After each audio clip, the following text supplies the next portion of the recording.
మంచిర్యాల జిల్లా కోటపల్లి మండలంలోని మావోయిస్టు ప్రభావిత ప్రాంతాల్లో మావోయిస్టులకు వ్యతిరేకంగా వెలిసిన వాల్ పోస్టర్లపై పోలీసులు స్పందించారు. పోస్టర్లు వెలిసిన ప్రభావిత ప్రాంతాలలో ఏసీపీ వెంకటేశ్వర్లు ఆధ్వర్యంలో ఇతర పోలీస్ అధికారులతో కలిసి క్షేత్రస్థాయిలో పరిశీలించారు. అనంతరం చెన్నూరు పోలీస్ స్టేషన్లో విలేకరుల సమావేశం ఏర్పాటు చేసి వివరాలు వెల్లడించారు. ములుగు జిల్లా వెంకటాపురం వాజోడు మండలంలోని ఆదివాసుల జీవనాధారమైన అడవుల్లోకి వెళ్లకూడదంటూ సిపిఐ మావోయిస్టులు ఒక పత్రిక ప్రకటన విడుదల చేసి ఆదివాసీ ప్రజలను తీవ్ర భయభ్రాంతులకు గురి చేశారు. దీనిపై ప్రతిఘటించిన ఆదివాసీ యువత మావోయిస్టులకు వ్యతిరేకంగా వాలు పోస్టర్లను విడుదల చేయడం హర్షణీయమని ఏసీపీ పేర్కొన్నారు. ప్రజల్లో చైతన్యం కల్పించేందుకు గుర్తు తెలియని యువకులు వాలు పోస్టర్లు వేశారని, ఈ ప్రాంతంలో మావోయిస్టులు ఉనికి లేదని, వారి ప్రాబల్యం తగ్గిందని ఏసీపీ తెలిపారు. గ్రామీణ ప్రాంతాల్లో మావోయిస్టులకు సమాచారం తెలిస్తే వెంటనే స్థానిక పోలీసులకు సమాచారం అందించాలని పేర్కొన్నారు. వాలు పోస్టర్లు ఎవరు వేశారు, ఎందుకు వేశారో పూర్తి స్థాయిలో సమగ్ర విచారణ చేస్తానని ఏసీపీ తెలిపారు.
చెన్నూరు చుట్టుపక్కల ప్రాంతంలో మరియు నీర్వాయి, కోటపల్లి, భీమారం ఈ నక్సల్స్ ప్రభావిత ప్రాంతం గతంలో ఇదంతా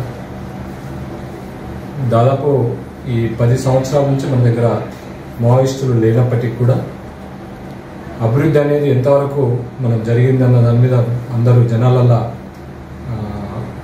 అభివృద్ధిని ఆటంకపరిచేది మావోయిస్టులు అనేది ఇప్పుడు అందరికీ కూడా తెలుస్తున్నది. ముఖ్యంగా మారుమూల ప్రాంతాలలో చాలా మటుకు ప్రజలు అవేర్ అయిపోయి ఈ రకంగా మావోయిస్టులకు కొంతమంది యువకులు పోస్టర్లు వేసినట్టుగా తెలుస్తున్నది.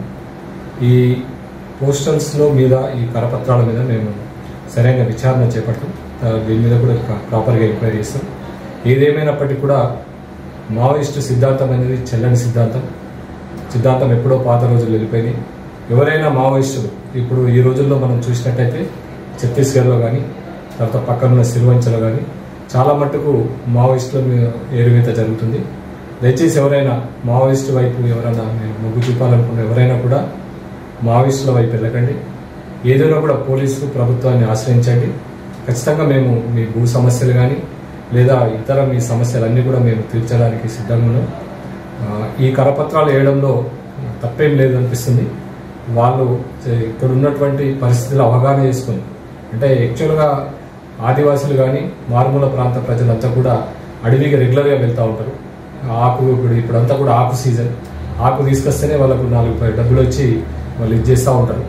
అది దాన్ని కూడా వాళ్ళు పోకుండా అడవిలలో బాంబులు పెట్టామని చెప్పేసి ఓపెన్గా స్టేట్మెంట్లు ఇచ్చి ఆదివాసులని అడవిలో పోకుండా చేస్తున్నారు.